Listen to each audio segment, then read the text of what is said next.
With the Saw franchise gone and paranormal activity is starting to fizzle out, what's there left to fill the void? The Purge franchise.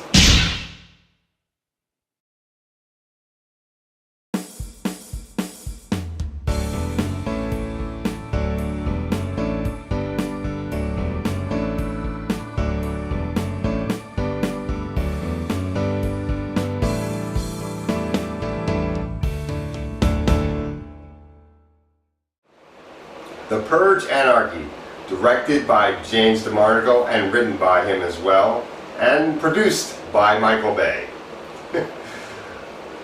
Two reasons why the first movie was terrible. The only good things about the first movie was Lena Headey and Ethan Hawke. The kids were annoying. A lot of things were bad about the first movie. I really didn't like the first movie at all. So here comes this second movie, and this one's a little bit better than the first one. And the plot of this whole franchise is that it takes place in the not too distant future. This group of people have taken over our government called the New Founding Fathers, and they've made it legal that one day out of the whole year, for 12 hours, crime is legal, particularly murder, and that's the main crime that people decide to do on Purge night, is murder anyone they wish. And the first movie was just your generic home invasion movie, really. And The Purge really didn't add anything new to the home invasion thriller. Really, Strangers is a much better film, or any film you can think of that's a home invasion thriller is much better than The Purge. But this movie was a little bit better, even though the supporting cast is almost as annoying as the supporting cast in the first movie. And one of the ideas from the audience is actually in this movie. Someone put outlined that what if there was a couple driving and their car gets stalled during Purge night? And James DeMarco must have been listening to that idea, because that's exactly what happens in this movie. You got a couple driving and their car stalls on Purge night, and now they're being chased by these people that want to kill them. And at the same time, Frank Grillo is out there on Purge night, and he's out there on a mission wanting to kill somebody, but he gets a collapse of conscience and decides to protect this couple and this mother and daughter as well. So he's protecting 5 people.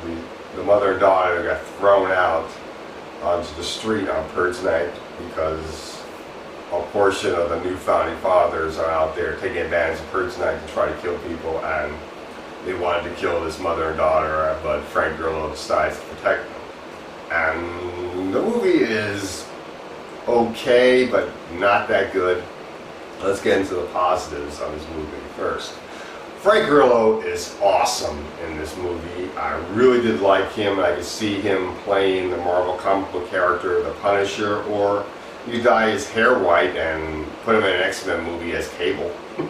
That would be a cool idea too. But the rest of the supporting cast, the mother and daughter and the couple, they were very annoying, especially the couple. I really didn't like them.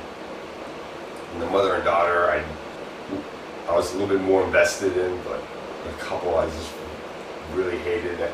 The daughter I didn't like that much either, but I hated the couple more. And some of the dialogue in this movie is actually pretty funny. I actually found myself laughing at some of the dialogue from the maniacs in this movie. And it has some pretty good action, and some suspense, but not that much. But the negatives, oh my, the negatives.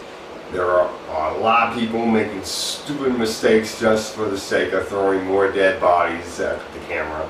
And that's just dumb. It's very hard to get invested when you see people getting killed because of stupidity. None of the villains are really all that memorable either. The most memorable scene is a scene that looks right out of the Hunger Games, where you got the richest among us going after the 5. But even then, there's nobody in there that is really all that memorable. So it really is not that good of a scene, even though it's Frank Grillo's best scene in the whole movie. And really, that's pretty much it. I'm going to give this movie a C. It's just a rental, so either Netflix or Redbox it. And that's all I got to say about The Purge Anarchy.